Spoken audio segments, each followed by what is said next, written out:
This is my pet peeve. I'm going to throw people under the bus. I'm sorry. One of the things, like, I see, like, it's the end of August, right?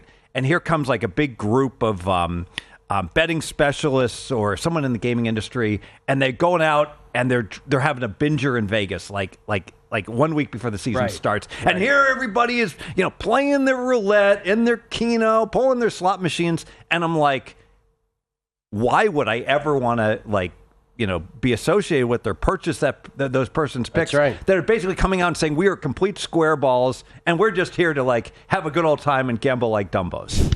Whether it's at the sportsbook or anywhere else in the casino, he's always helping us find an edge. It's time for Fezzik Fridays. I was going to take a sip of water, but it's too quick. Ladies and gentlemen, the only back-to-back winner of the Hilton Super Contest, it's Steve Fezzik in the hizzy. Hearing about you guys talk about Maine, I just want to go ahead and rewatch Mystic Pizza and head to New England. Well, there's the cash. Movie reference is cashed. There it is. I guess that's a movie reference because he said a movie's name. How are you, sir? You good?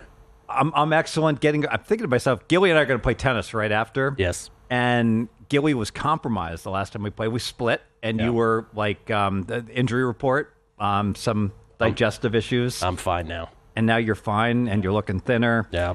And money's pouring in against me. You know what's better than Ozempic? Canker sore in your mouth. I have a little pimple underneath my nose, and it's like unbelievably painful. You want to start with Dr. Bob and his work ethic. I love Dr. Bob because he's like he doesn't need to, like, price every single game on the board, and I'd be the first to tell him, like, hey, you know what? You don't have to have like 38 plays, and no human can do that, but he does it. Yes. And by contrast, this is my pet peeve. I'm going to throw people under the bus. I'm sorry. One of the things, like, I see, like, it's the end of August, right?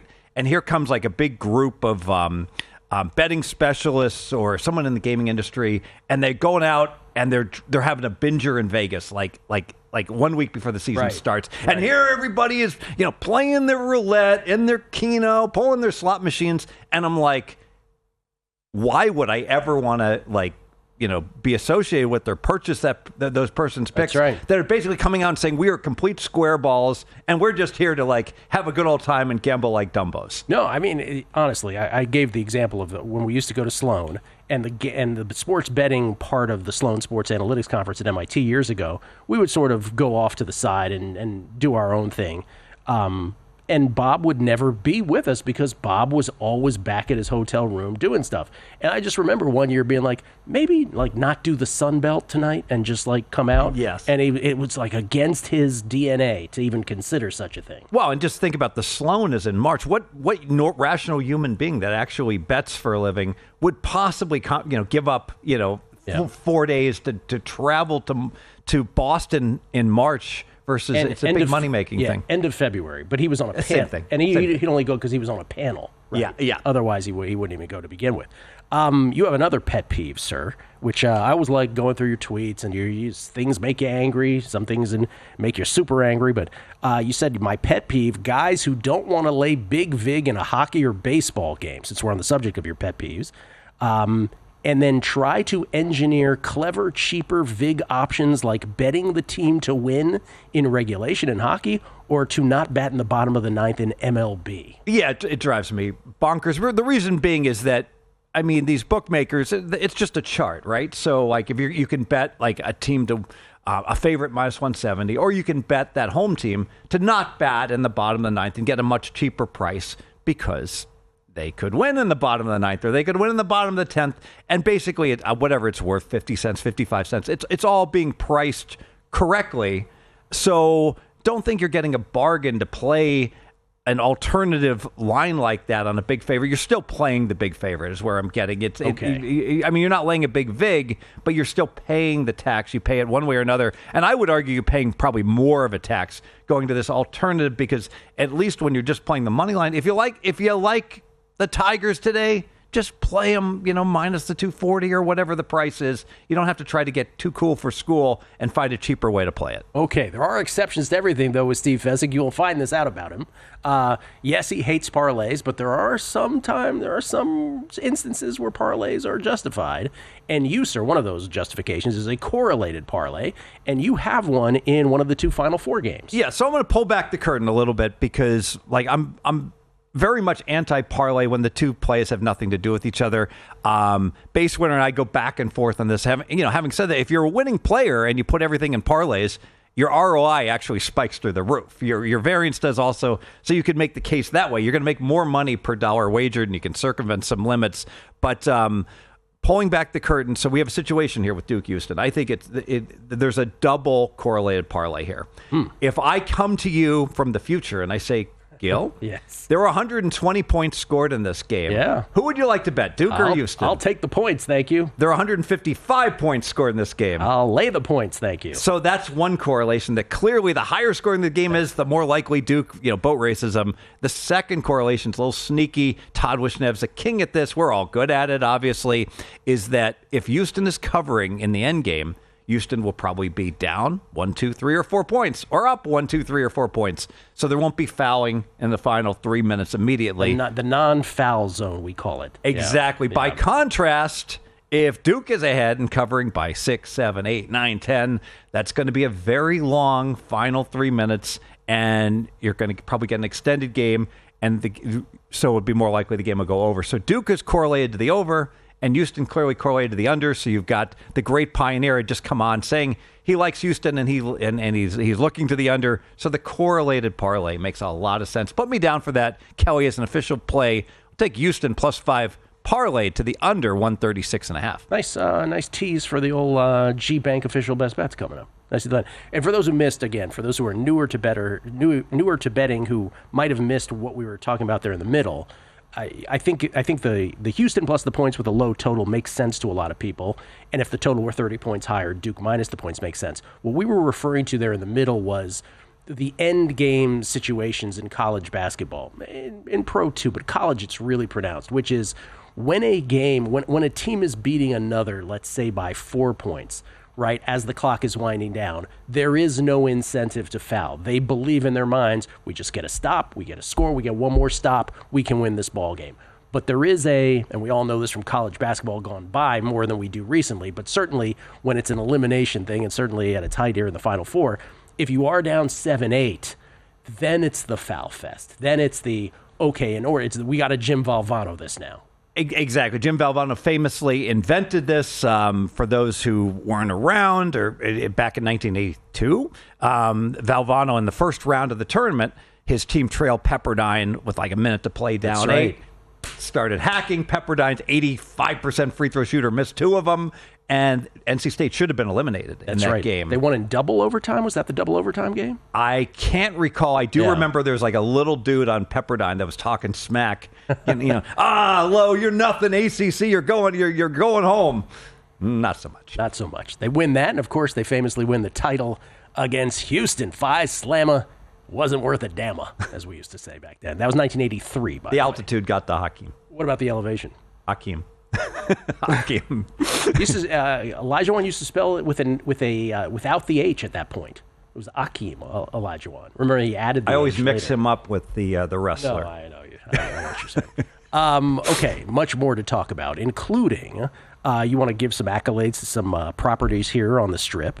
We'll do that as well. We'll talk about some NFL season wins that you like. Mm-hmm. Give a shout out to Drew Dinsick on the whole alt season win totals. 100%. We'll delve into MLB alt totals as well, and then Spanky on pick sellers.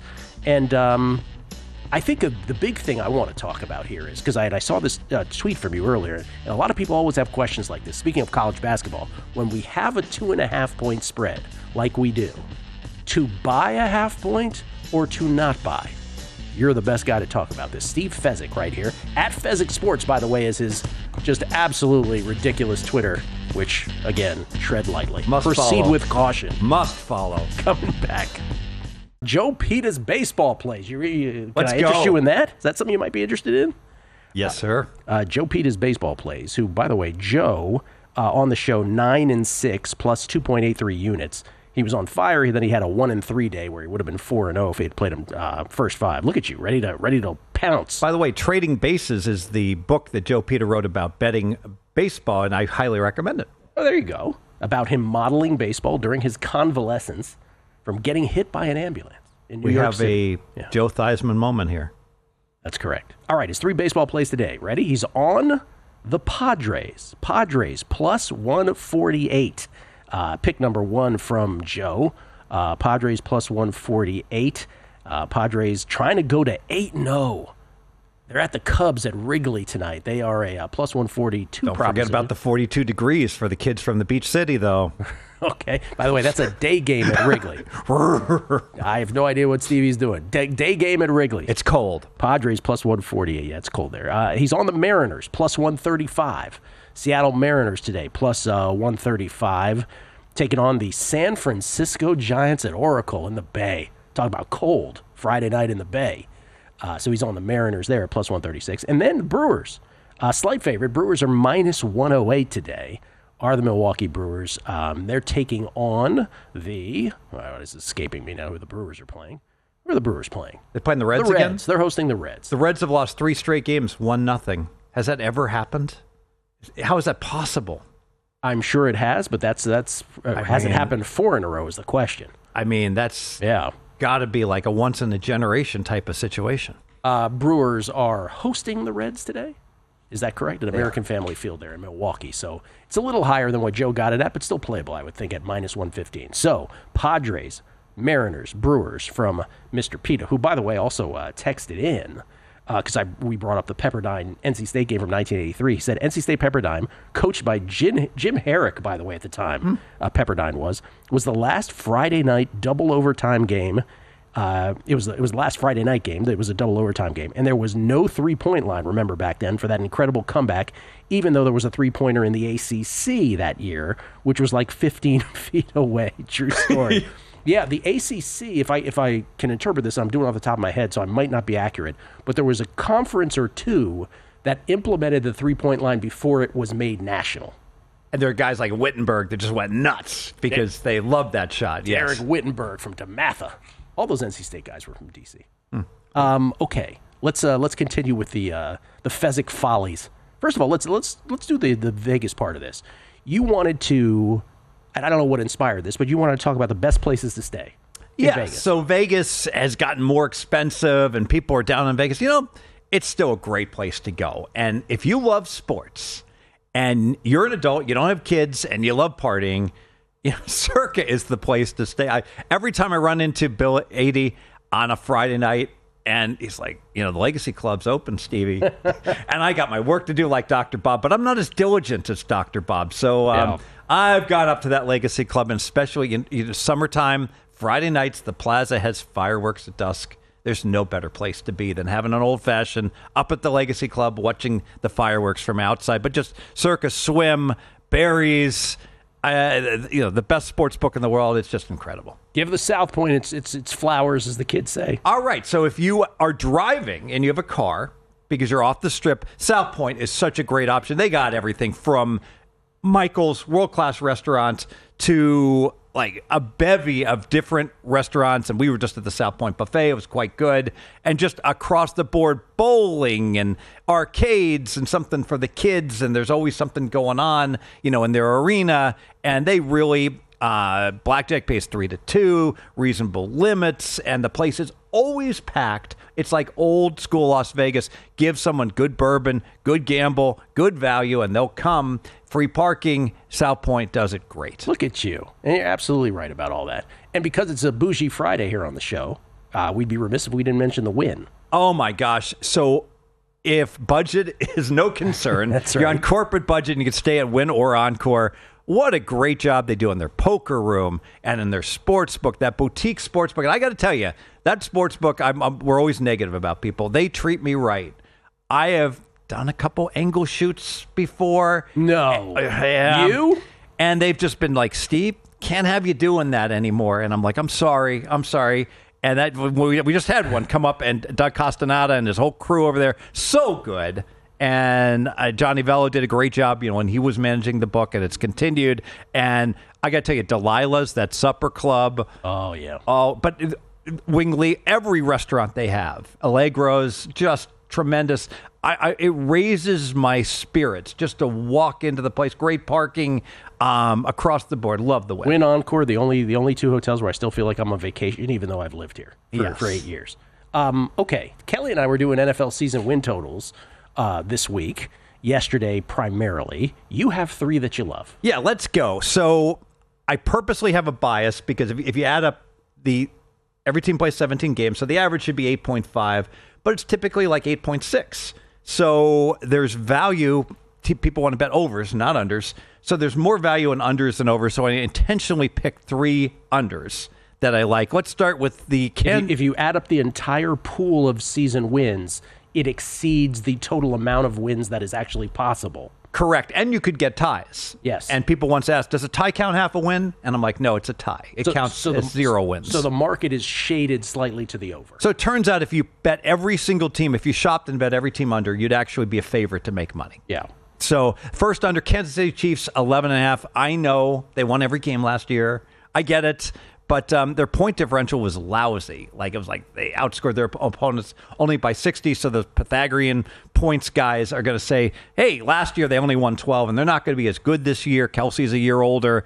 I see Kansas City winning 10 games under 11.5. Okay. It's an under fest. You have a couple more unders. Yeah, let's go Seattle under 8.5. What are we doing here? So last year, Seattle was supposed to win 8 games. They won 10, but their point differential was real close to 0.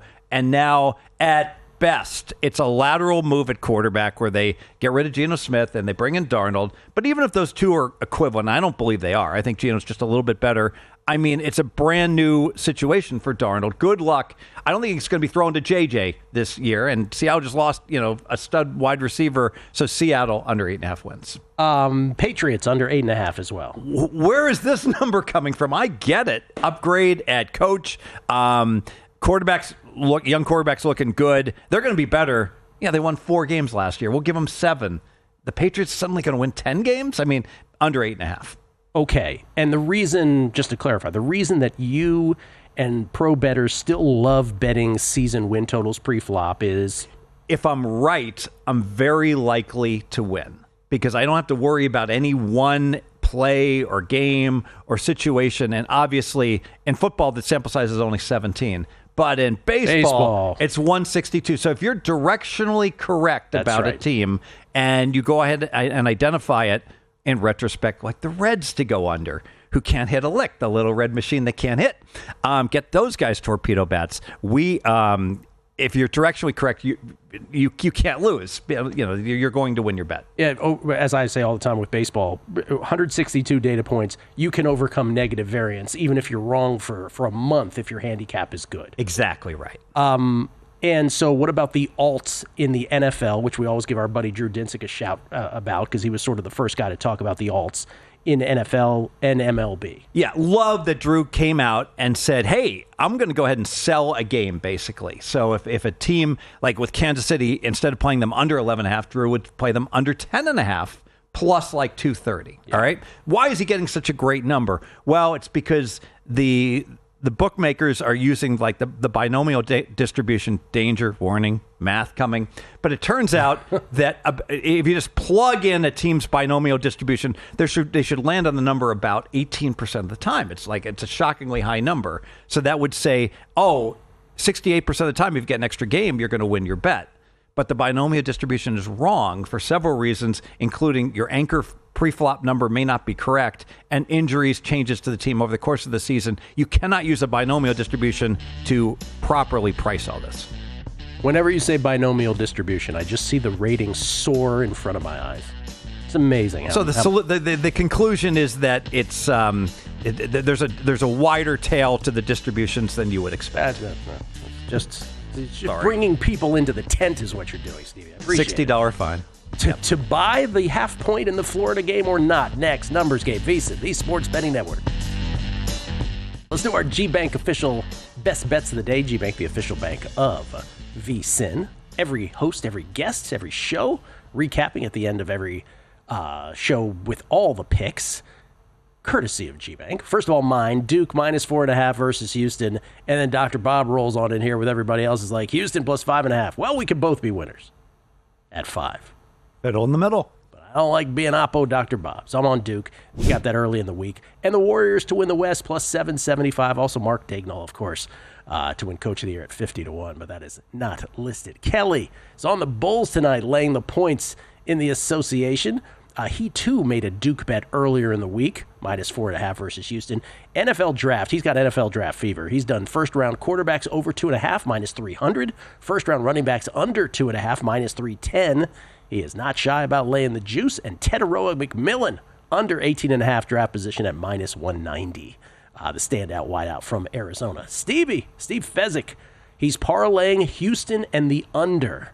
Houston and the under in college hoops in the national semifinal against Duke, a correlated parlay. And then 3 NFL season win totals. Chiefs under 11.5. Patriots under 8.5. Seahawks under 8.5. Also, Chris Felica next. Am I correct in guessing who's next? No, Dallin Cuff. He had 2 plays. He's on both dogs in Final Four. Auburn +2.5 against Florida. Houston +5.5 against Duke. It's a Houston train from our guests. Adam Burke, Nationals D-backs, first 5 over 4.5 runs today.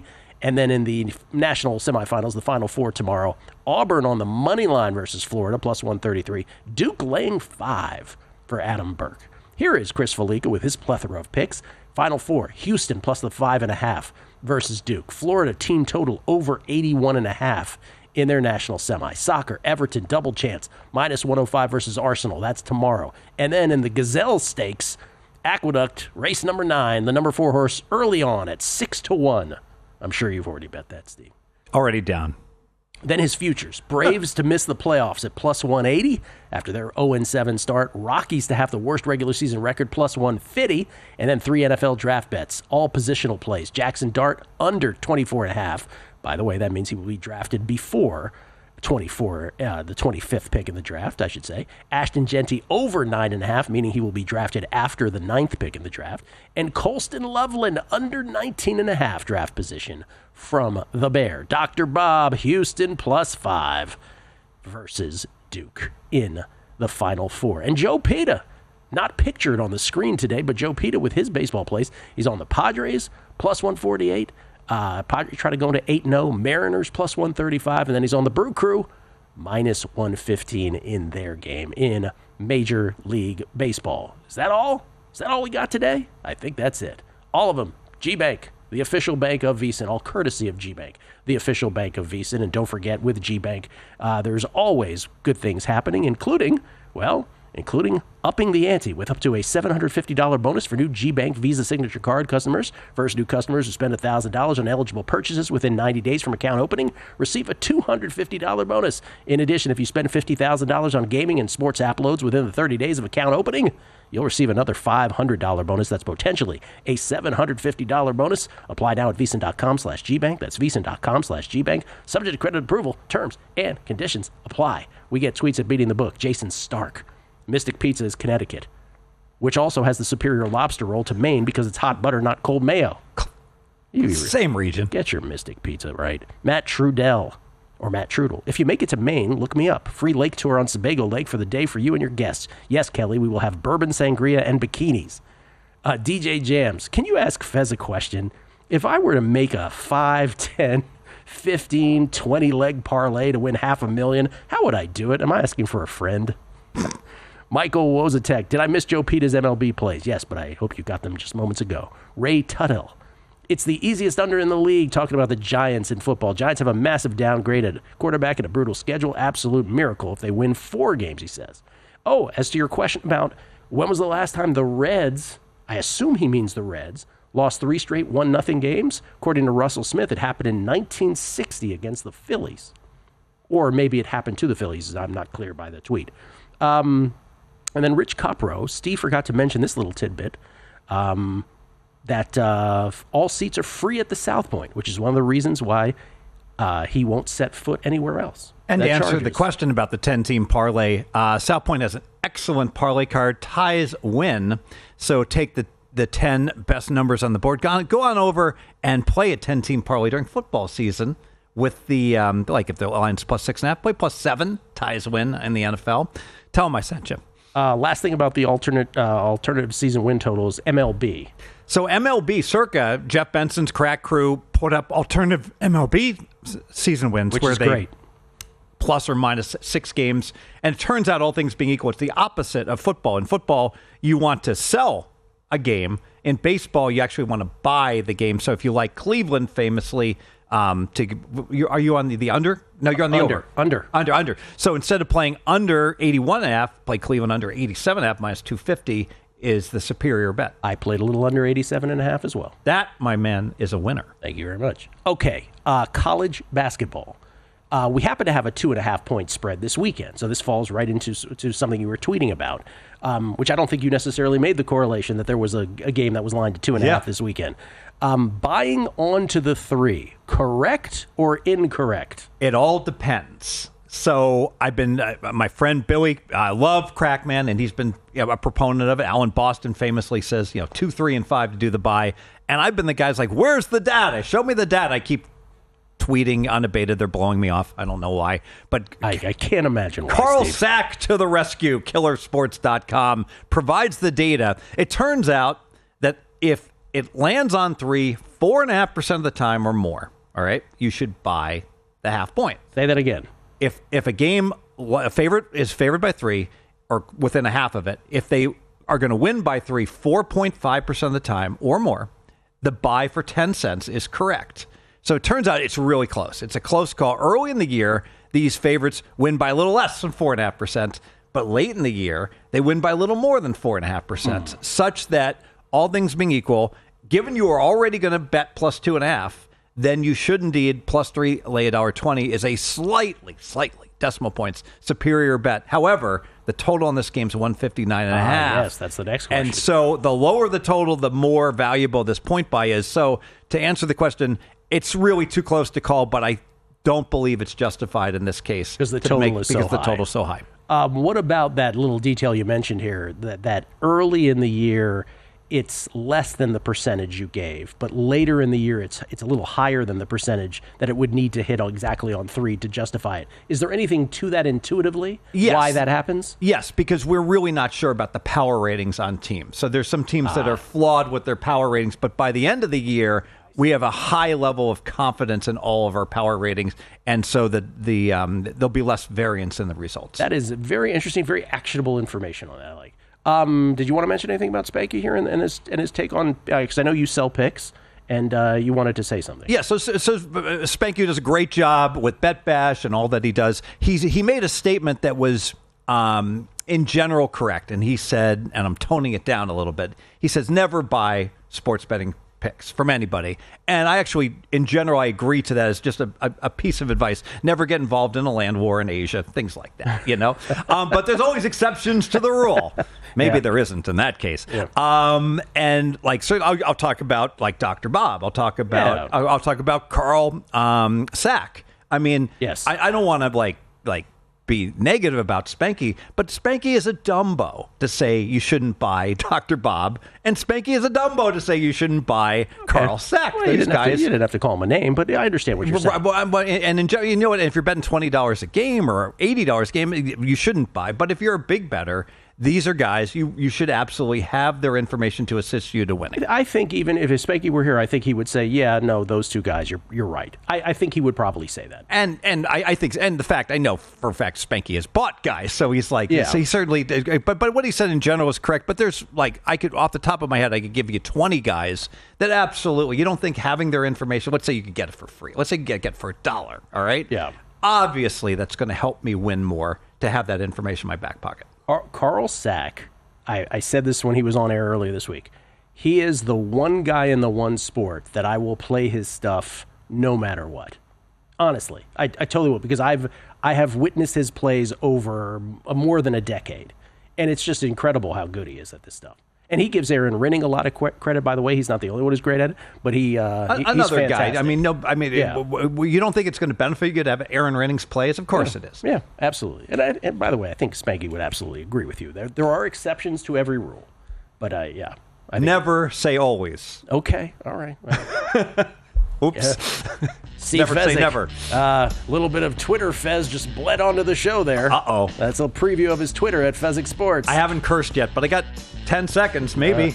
Probably try to resist. Thanks for watching, but don't let the betting insights end here. If you want an extra edge this football season, you can get a month of VSiN Pro right now absolutely free. That means access to our betting insights, analysis, and tools like our betting splits at zero cost to you. Click the link in the description to sign up.